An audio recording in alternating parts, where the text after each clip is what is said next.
Entre 1854 y 1929, miles de niños huérfanos y abandonados fueron enviados en el tren de los huérfanos desde las ciudades del este de Estados Unidos hacia el medio oeste rural, con la esperanza de encontrar un hogar.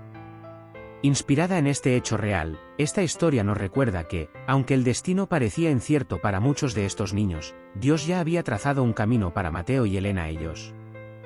Acompáñenme a conocer su historia. Año 1865.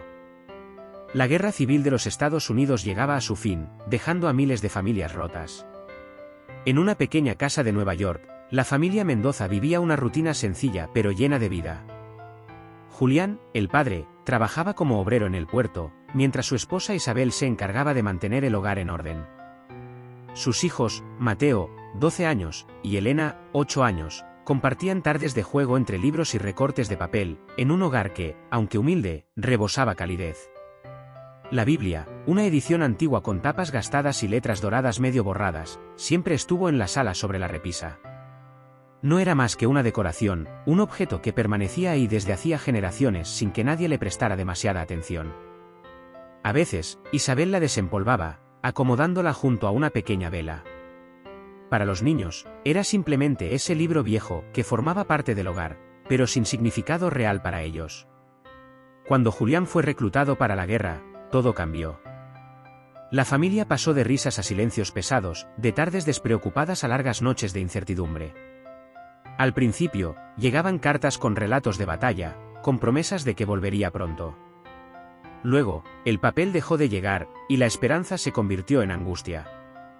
Isabel, aunque aún mantenía su mirada firme, empezó a enfermar. La tuberculosis avanzaba rápido, debilitándola día tras día.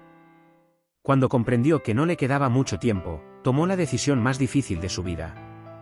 Con el corazón destrozado, llevó a Mateo y Elena a la estación donde los trenes de huérfanos partían hacia el oeste, esperando que alguien les diera un futuro que ella ya no podría ofrecerles. Antes de dejarlos partir, sacó la vieja Biblia de su bolso, el mismo adorno olvidado que había permanecido en su hogar, y la puso en las manos de Mateo. No importa dónde vayan, les dijo con voz debilitada, ustedes siempre serán una familia. Dios los cuidará. En su interior, escondida entre las páginas desgastadas, estaba la única foto familiar que habían logrado conservar. Era un recuerdo de días normales, de una vida que se desmoronó demasiado rápido. Mientras el tren arrancaba, los niños vieron a su madre desaparecer en la distancia. Mateo apretó la Biblia contra su pecho, no porque creyera en ella, sino porque era lo último que les quedaba de su hogar. 10 días después, Isabel murió sola en su pequeña casa. El traqueteo del tren retumbaba en los vagones de madera, un ritmo monótono que no lograba acallar el murmullo de los niños. Algunas cabezas estaban pegadas contra las ventanas, observando los campos abiertos que se extendían hasta donde alcanzaba la vista. Otros simplemente se acurrucaban, abrazando sus pertenencias como si en ellas estuviera el último fragmento de su hogar. Elena nunca había viajado en tren, pero los conocía bien. Desde su casa, a unas calles de la estación, podía escuchar el silbido estridente cuando partían hacia destinos lejanos. A veces se quedaba mirando cómo los vagones traqueteaban sobre los rieles, imaginando quiénes estarían dentro y a dónde irían. Ahora, ella y Mateo estaban dentro de uno. Pero no era como lo había soñado. El vagón era estrecho, con bancos de madera duros alineados en filas. No había espacio para moverse con libertad, y el aire estaba cargado con el susurro de voces y el leve sollozo de los más pequeños. Cada sacudida del tren le hacía aferrarse más a su hermano, y aunque trataba de no temblar, el miedo la envolvía. Este tren no era un viaje hacia algo conocido. Era un viaje hacia lo desconocido. Mateo sostenía la Biblia contra su pecho. No porque creyera en ella, no todavía, sino porque era lo único que tenía que le recordaba a su madre. Elena dormía a su lado, se había cansado de tanto llorar, su pequeña mano descansando sobre la tapa del libro como si con ello pudiera proteger lo poco que les quedaba. Cada sacudida del tren hacía que los vagones crujieran, recordándoles que el destino al que se dirigían no estaba en sus manos. En la parte delantera del vagón, ese observaba a los niños con un aire de cansancio. Conocía demasiado bien ese viaje.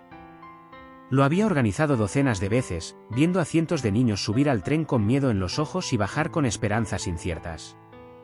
No todos encontraban lo que buscaban. Algunos terminaban en hogares cálidos y amorosos, pero otros solo eran aceptados para trabajar en granjas, vistos como mano de obra más que como hijos. Cuando pasó junto a Mateo, notó la Biblia entre sus manos. Se detuvo un instante y señaló el libro con un leve gesto. ¿Siempre la has tenido contigo?, preguntó con voz grave pero serena.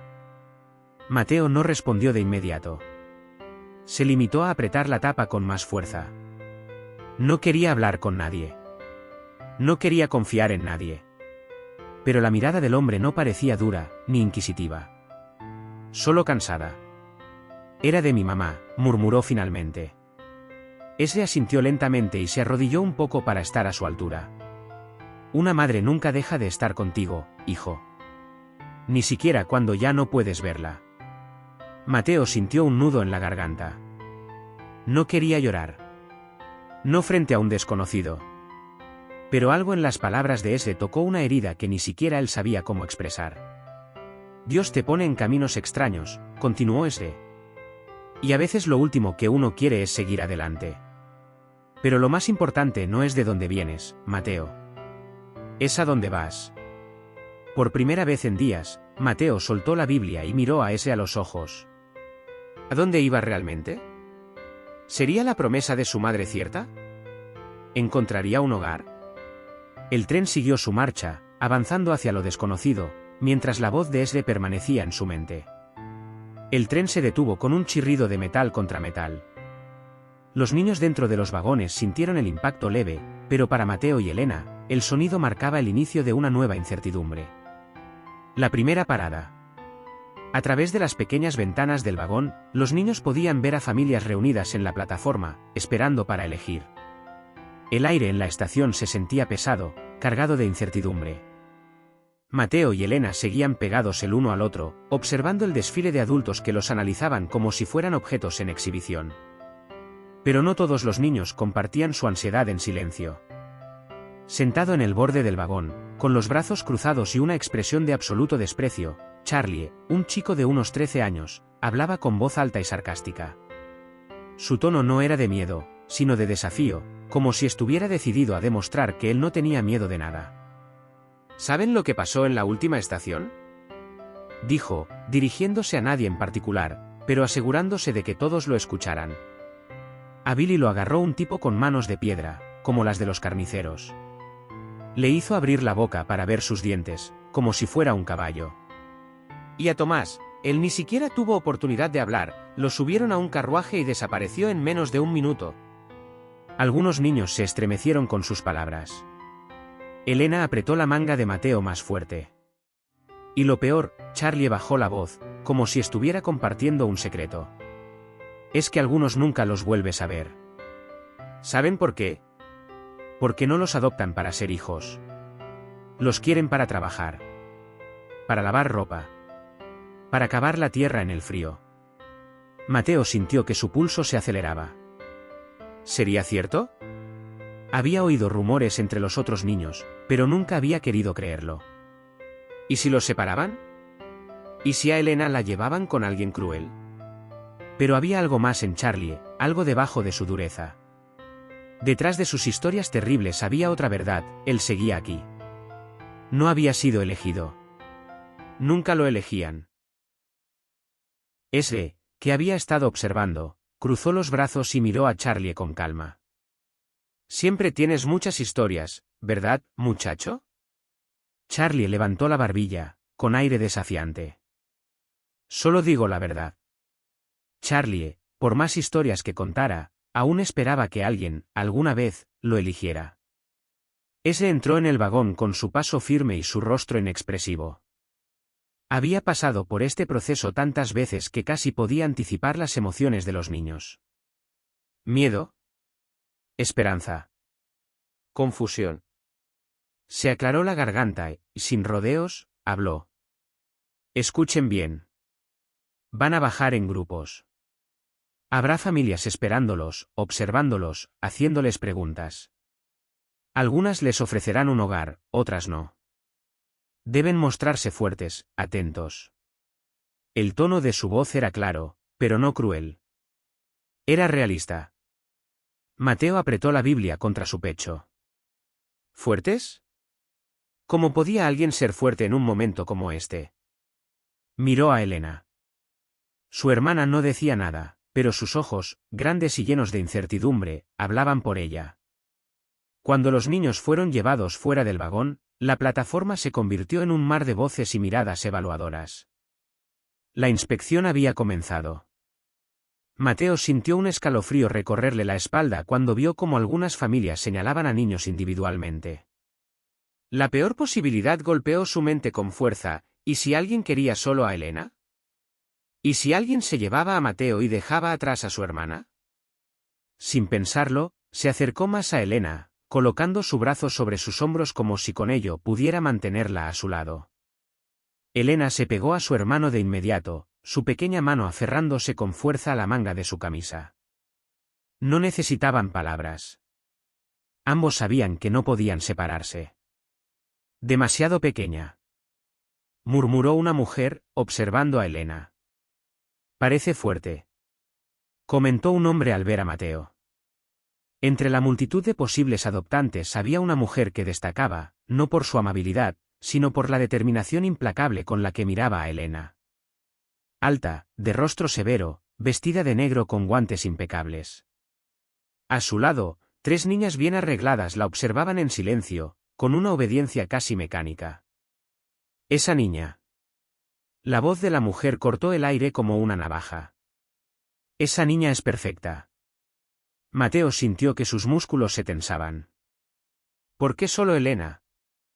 La mujer dio un paso adelante, miró a ese Callahan con autoridad y señaló directamente a la pequeña. Ya tengo 3 hijas. Pero necesito una cuarta. Ella encaja a la perfección.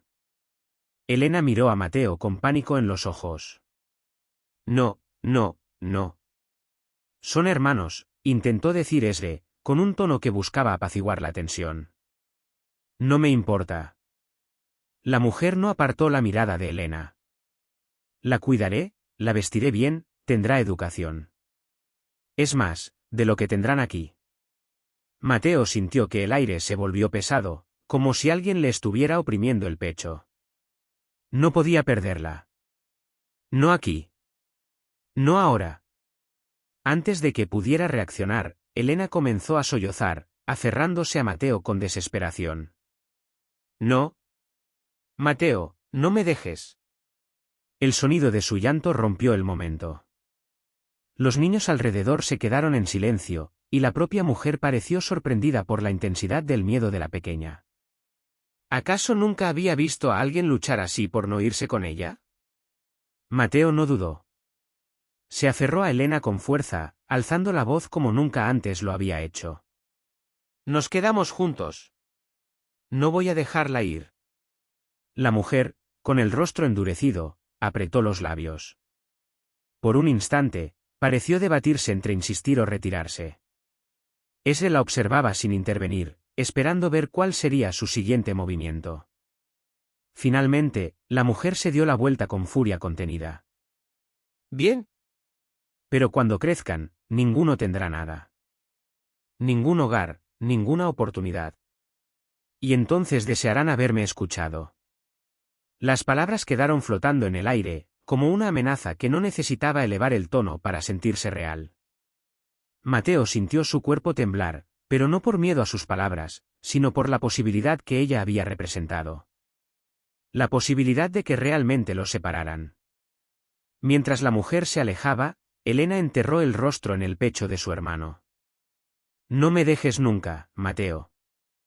Nunca, susurró él, sin soltarla. Mateo sintió que su corazón se aceleraba.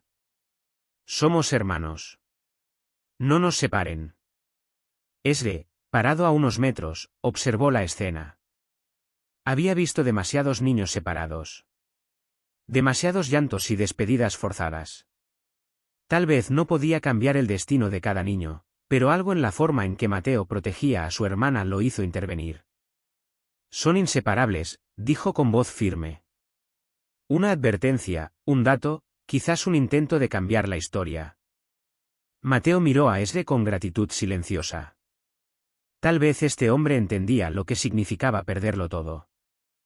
Mientras las familias continuaban observándolos, el miedo seguía en su pecho. Pero al menos, por ahora, seguían juntos. El tren seguía su marcha, llevando consigo a decenas de niños que oscilaban entre la esperanza y el miedo.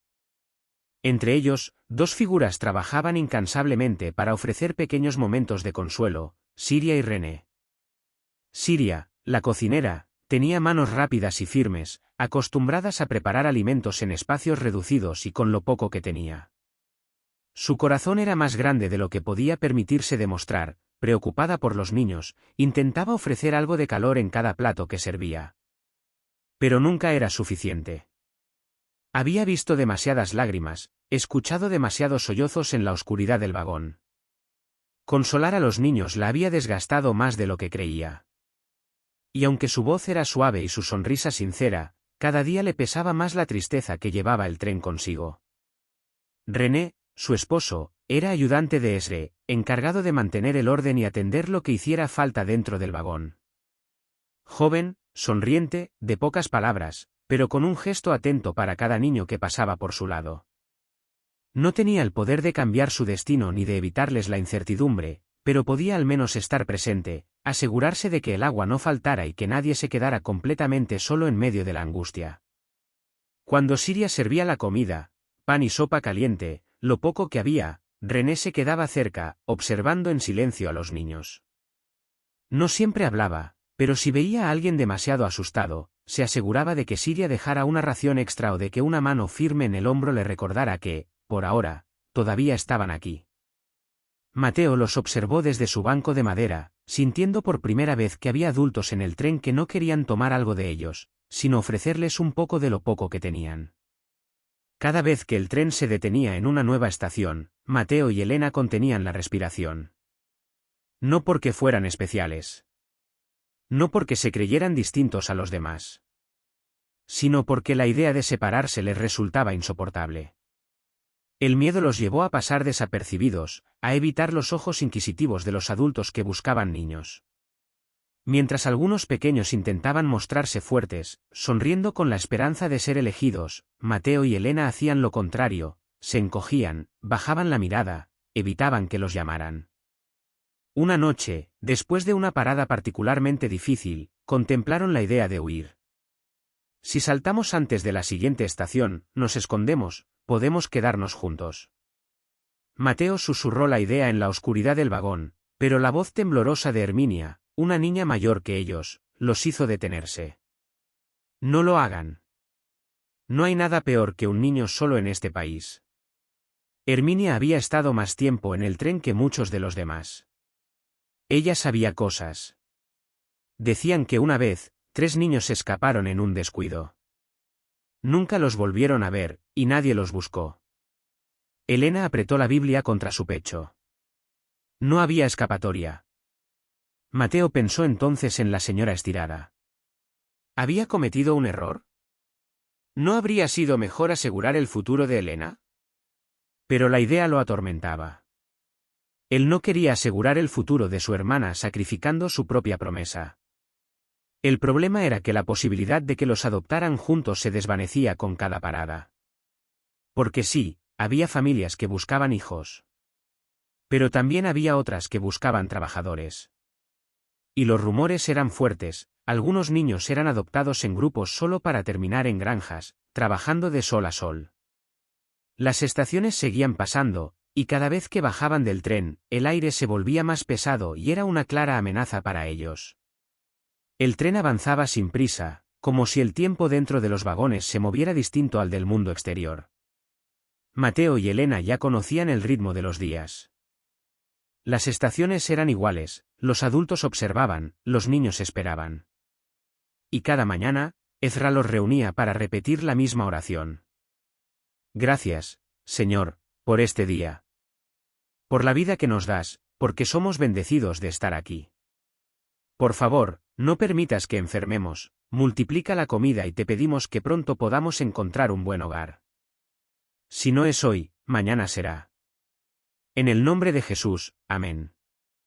Mateo cerraba los ojos con seriedad, sintiendo el peso de las palabras. Elena, en cambio, apenas lograba contener la risa. ¿A qué señor se refieren? Murmuró detrás de su hermano, con una sonrisa traviesa. ¿Ezra es el señor? ¿O René? Mateo suspiró, pero no pudo evitar sonreír levemente. Para Elena, la oración no tenía el mismo significado.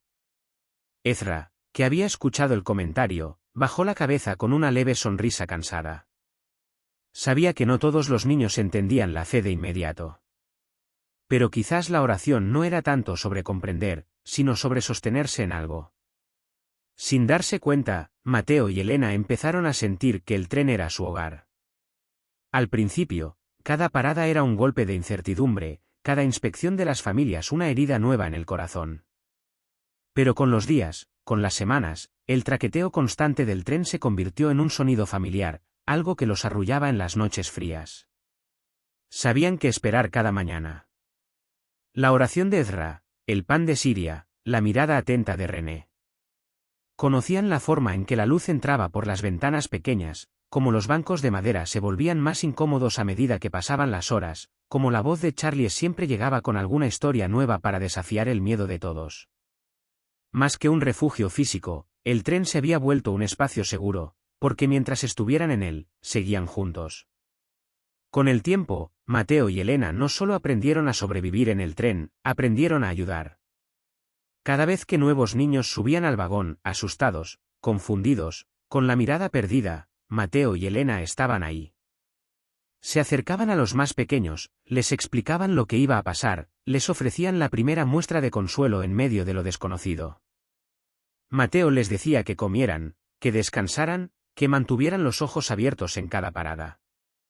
Elena, con su sonrisa dulce y natural, les contaba pequeños detalles de la vida en el tren, como si fuera un lugar más amable de lo que realmente era. Pero si alguien era un verdadero apoyo para Elena en medio de todo, era Siria.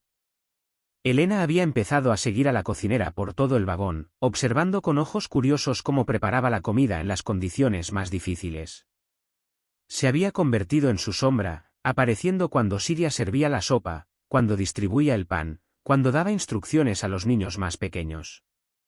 Siria, ¿cómo haces para que no se acabe el pan tan rápido?, preguntó un día, mientras la mujer cortaba las últimas piezas. Siria sonrió, aunque el cansancio se notaba en sus ojos. No se trata de que no se acabe, pequeña. Se trata de que alcancé para todos. Elena asintió, con una mirada seria. En poco tiempo había aprendido a ayudar a Siria en pequeñas cosas, repartiendo tazones, recogiendo los restos de pan caídos, asegurándose de que los niños más pequeños tuvieran su ración antes que los mayores. René la observaba con una leve sonrisa, notando que la niña no solo aprendía rápido, sino que encontraba pequeños momentos de alegría en medio del caos del tren. Siria, aunque nunca lo decía en voz alta, encontraba en Elena un consuelo que no había esperado. Porque por mucho que intentara cuidar a los niños, cada noche sentía que no había hecho lo suficiente. Pero en los ojos de Elena, en su pequeña voz llena de curiosidad y en sus pasos ágiles siguiendo su trabajo, encontraba algo de luz en medio de la rutina. Elena y Mateo no lo sabían, pero el sistema del tren de los huérfanos estaba llegando a sus últimos años. Desde su inicio en 1854, miles de niños habían sido enviados a través del país con la esperanza de encontrar una familia. Pero los tiempos estaban cambiando. En los pueblos rurales, la necesidad de niños como trabajadores estaba disminuyendo. Las fábricas y tiendas crecían, y con ellas, nuevas formas de empleo que no dependían de jóvenes huérfanos. Además, las leyes de protección infantil estaban evolucionando. Cada vez más personas cuestionaban el sistema de adopción improvisado del tren, argumentando que muchos niños terminaban en hogares donde no eran tratados como hijos, sino como empleados sin derecho a una infancia. Ezra lo sabía. Siria también. René lo veía con claridad, aunque no hablaba de ello. El tren no sería eterno. Pero por ahora, aún seguía su marcha, y Mateo y Elena seguían dentro, sin saber qué destino les esperaba. En medio de la noche, Elena se despertó de golpe, sus ojos brillando con una emoción que pocas veces se veía en el vagón. Había soñado con un hogar. «Mateo», susurró, sacudiendo a su hermano con insistencia. «Despierta, despierta». Mateo, acostumbrado a dormir con un ojo abierto, se movió con lentitud, parpadeando. ¿Qué pasa, Elena? La niña casi saltaba en su banco de madera, su voz temblando de emoción. Soñé que nos adoptaban juntos. Teníamos una casa grande, con árboles y ventanas enormes. Nos querían, nos abrazaban, éramos felices. Mateo la miró en la penumbra del vagón. Era imposible. Él ya había visto suficiente como para saber que encontrar un hogar juntos era cada vez menos probable. Pero eso no importaba ahora. No podía quitarle la ilusión a Elena. Eso es maravilloso. Respondió con entusiasmo fingido. Cuéntame más. ¿Cómo eran los papás? Elena abrió la boca, pero luego frunció el ceño. No lo había notado. El sueño había sido tan perfecto, tan cálido, tan lleno de paz, que nunca prestó atención a los rostros de quienes los adoptaban. No lo sé, murmuró, con una sonrisa suave. Pero todo era hermoso. Mateo extendió la mano y acarició la cabeza de su hermana. Entonces deben estar por ahí, esperándonos. Elena sonrió y volvió a acomodarse, abrazando la Biblia contra su pecho como si fuera un amuleto. Esa idea la hacía feliz, y Mateo necesitaba que siguiera creyéndolo. Pero a partir de ese sueño, Elena comenzó a buscar. En cada estación, sigilosa pero esperanzada, sus ojos recorrían los rostros de los adultos, buscando a los padres de su sueño. Esperaba reconocerlos, esperaba ver algún gesto que le hiciera sentir lo mismo que había sentido aquella noche. Mateo la observaba en silencio, con una mezcla de ternura y preocupación. Él sabía que los sueños no hacían magia, pero también sabía que su trabajo era proteger la esperanza de Elena, sin importar qué pasara. El tren seguía su marcha, y el sueño de Elena se quedó con ellos, flotando en el aire como una promesa que nadie sabía si se cumpliría. Ezra, Siria y René se reunieron en el pequeño espacio donde solían discutir la logística del viaje. Pero esta vez, la conversación no era sobre comida o estaciones. Era sobre el futuro.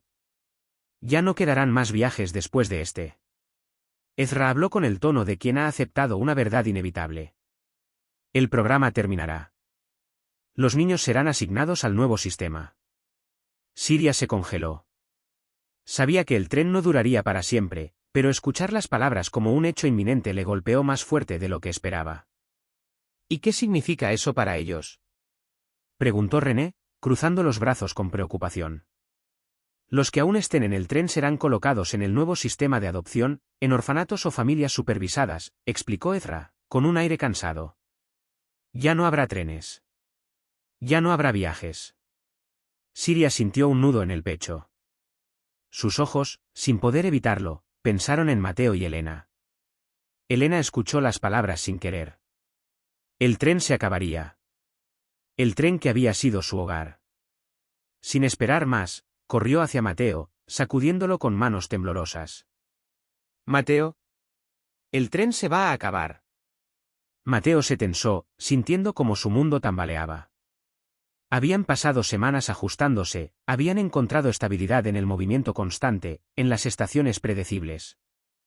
Y ahora todo se desvanecía. Elena hablaba rápido, con emoción y nerviosismo. Nos van a poner en otro sistema, nos van a asignar a casas, pero no sabemos cómo será. Mateo intentó calmarla, aunque por dentro, también sentía que el suelo se movía bajo sus pies. Mientras los niños intentaban entender su destino, Siria no podía quitarse la preocupación de la mente. ¿Qué pasaría con Mateo y Elena? ¿Se irían juntos? ¿Los separarían? ¿Terminarían en alguna familia que no los quisiera de verdad? ¿Qué tan diferente sería el nuevo sistema? Siria no solía dudar. Pero en ese momento, su corazón comenzó a formular una pregunta que no esperaba hacerse. ¿Podrían ella y René adoptarlos? A sus ojos, ya no eran tan jóvenes. Ella tenía 38 años, René 45. Sus propios hijos eran mayores, 2 en preparatoria, 1 en la universidad, ya no necesitaban cuidados constantes. Habían dedicado estos últimos años al tren porque amaban a Dios, porque sentían que era su misión ayudar. Pero, ¿y si su misión no terminaba aquí? René, que siempre notaba los pensamientos de Siria sin que ella tuviera que decirlos, la miró con una leve sonrisa. Sabía lo que estaba pensando. Los niños necesitan una familia, murmuró él. Y Siria, sin decirlo aún en voz alta, supo que la pregunta había empezado a transformarse en una posibilidad real. El tren seguía su marcha, pero su último destino ya no estaba tan claro como antes.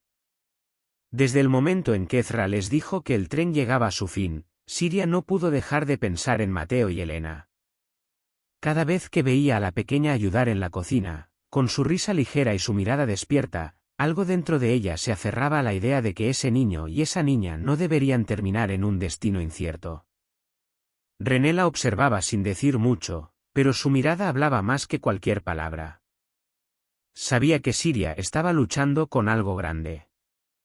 Una noche, cuando la mayoría de los niños dormían, Siria se sentó junto a René en la parte trasera del vagón, donde el ruido del tren era menos abrumador. Se necesitó solo un suspiro profundo para que la pregunta finalmente saliera. ¿Podríamos hacerlo?, preguntó en voz baja, sin mirarlo directamente. ¿Podríamos adoptar a Mateo y Elena? René no respondió de inmediato. No porque no tuviera la respuesta, sino porque quería estar seguro de que Siria realmente la quería. Criamos a 3 hijos, dijo finalmente, con su tono tranquilo de siempre. Fueron buenos años, pero también duros. ¿Estamos listos para empezar de nuevo? Siria miró sus manos, pensando en sus hijos mayores. Cuando eran pequeños, había aprendido a correr detrás de ellos, a levantarse temprano, a cuidar hasta el más mínimo detalle de sus vidas. Pero Mateo y Elena habían pasado por cosas que sus hijos jamás habían enfrentado. No lo sé, susurró, con honestidad. Pero tampoco sé si puedo dejarlos ir. René asintió lentamente. Siempre confiaba en el juicio de Siria, y si algo le preocupaba lo suficiente, sabía que debía prestarle atención. Desde el fondo del vagón, Ezra los observaba de lejos. No era hombre de intervenir en las dudas de otros, pero si había aprendido algo en los años del tren, era que algunas decisiones estaban escritas en el destino antes de que uno siquiera supiera que las tomaría. Mateo y Elena aún no sabían nada de lo que se debatía sobre ellos. Pero quizás su sueño no estaba tan lejos de volverse realidad. Esa noche, después de servir la última ración de pan y asegurarse de que los niños estuvieran acomodados en sus bancos de madera, Siria se quedó despierta. El tren traqueteaba sobre los rieles con su ritmo incesante, pero su mente estaba en otra parte. Se apartó a un rincón del vagón, lejos de las miradas curiosas, y cerró los ojos para orar. Señor, susurró, con la voz apenas audible, tú conoces mi corazón mejor que yo misma. Sé que hemos servido en este tren por amor a ti, por ayudar a estos niños. Pero hoy mi espíritu está inquieto. ¿Es Mateo y Elena parte de nuestro camino? ¿Es tu voluntad que los tomemos como nuestros? El silencio la envolvió, pero no buscaba palabras audibles, sino una señal, una certeza en su alma. Instintivamente, abrió su Biblia. Sus dedos recorrieron las páginas gastadas, buscando sin saber qué, hasta que su mirada cayó sobre un versículo que la hizo detenerse. Defiende al débil y al huérfano, haz justicia al afligido y al menesteroso. Salmo 82, 3. Las palabras atravesaron su corazón como una flecha certera. Siria sintió un escalofrío recorrerle la espalda. No era coincidencia. Ella y René habían criado a sus hijos con amor. ¿Acaso no podían hacer lo mismo por 2 niños que no tenían a nadie? Por primera vez, la duda empezó a disiparse, y en su lugar, una nueva certeza tomó forma en su pecho. La pregunta ya no era si podían hacerlo, sino si tendrían el coraje de decir que sí. Mientras Mateo y Elena dormían tranquilamente, no lo sabían, pero su destino estaba a punto de cambiar. La mañana siguiente, Siria tenía un brillo especial en los ojos. Su rostro reflejaba una paz que hacía tiempo no sentía, una certeza que la llenaba por completo. Hoy, ella tenía una respuesta. Hoy, todo tenía sentido. Sin titubeos, buscó a Ezra, que como siempre revisaba las listas, organizaba los siguientes movimientos y preparaba a los niños para la próxima parada. Siria no esperó un momento más.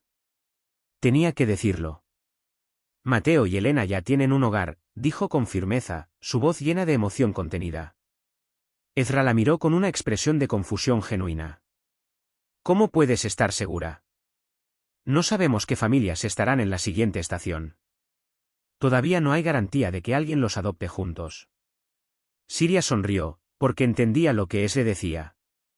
Pero él no sabía lo que ella sabía. Porque son míos, Ezra. Son nuestros.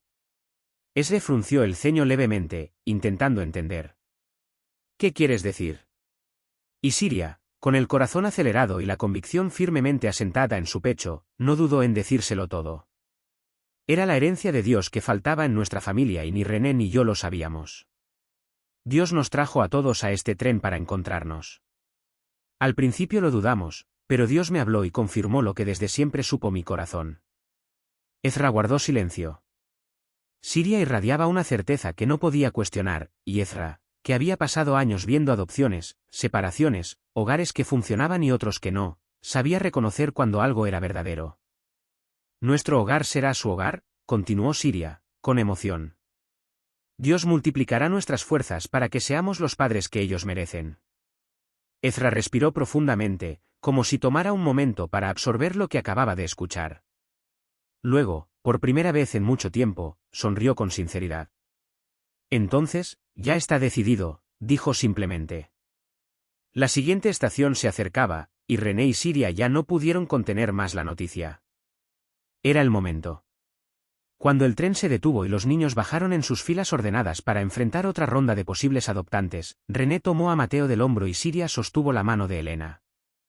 Siria se arrodilló frente a ellos, sus ojos brillaban de emoción, y René, aunque siempre tranquilo, tenía una sonrisa que hablaba más que cualquier palabra. Mateo, Elena, comenzó Siria, con la voz llena de una emoción difícil de contener. Ya no tienen que preocuparse por la próxima estación. Ya no tienen que esconderse. Mateo frunció el ceño levemente, sin entender al principio. ¿Por qué?, preguntó con cautela, siempre alerta, siempre esperando que la ilusión fuera demasiado buena para ser real. Pero Elena, antes de que Siria pudiera terminar la frase, ya lo había entendido. ¿Nos vas a llevar contigo?, susurró, con los ojos muy abiertos. Siria asintió con fuerza, sin titubeos. Sí, pequeña. Vamos a ser tu familia. Elena dio un pequeño grito de felicidad, lanzándose a los brazos de Siria con tal fuerza que la mujer casi perdió el equilibrio. Siria rió, abrazándola como si la hubiera esperado toda la vida. Pero Mateo. Mateo se quedó inmóvil, mirándolos con incredulidad. Era demasiado bueno. Demasiado perfecto. Mateo, es cierto. René habló con su voz tranquila, colocando una mano firme sobre su hombro. Vamos a llevarlos con nosotros. Van a ser nuestros hijos. Mateo respiró hondo, sintiendo que algo en su pecho se soltaba de golpe. Un peso que había llevado por tanto tiempo que ya ni siquiera sabía cómo se sentía sin él. Y entonces, Elena lo miró, con los ojos llenos de emoción, con la certeza que solo una niña puede tener. Mateo, dijo, casi sin aliento. Eran ustedes. Mateo frunció el ceño. ¿Qué? Elena se cubrió la boca con las manos, sorprendida, como si acabara de recordar un secreto olvidado. En mi sueño, eran ustedes. Gritó, riendo. Ustedes eran nuestros papás en el sueño. Mateo sintió que su corazón latía con fuerza. Elena había soñado con su familia antes de que supieran que la tenían. Entonces, finalmente lo creyó. Así, en el último viaje del tren, Mateo y Elena encontraron el hogar que tanto habían anhelado. No fueron escogidos por extraños en una estación cualquiera, sino por aquellos que Dios había puesto en su camino desde el inicio. Siria y René no solo les dieron un techo, les dieron un verdadero hogar, una familia. Y aunque la historia del tren de los huérfanos llegaba a su fin, su historia apenas comenzaba. Así que ya no sois extranjeros ni advenedizos, sino conciudadanos de los santos, y miembros de la familia de Dios. Efesios 2 y 19. La promesa se había cumplido. Eran parte de una familia, y siempre lo serían. El tren de los huérfanos, iniciado en 1854 por Charles Loring Brass, fue un esfuerzo por reubicar a miles de niños sin hogar desde las ciudades superpobladas del este hacia el medio oeste rural, con la esperanza de que encontraran familias que los acogieran. Aunque el programa ayudó a muchos niños, también tuvo críticas por la falta de supervisión y los riesgos de explotación. Con el paso de los años, las leyes de protección infantil evolucionaron, y en 1929, el sistema del tren llegó a su fin, reemplazado por un modelo de adopción más estructurado. Brass, considerado el padre del movimiento moderno de acogida, dedicó su vida a la reforma social y al bienestar infantil. Falleció el 11 de agosto de 1890 en Campher, Suiza, dejando un legado que transformó la manera en que la sociedad veía la infancia desprotegida.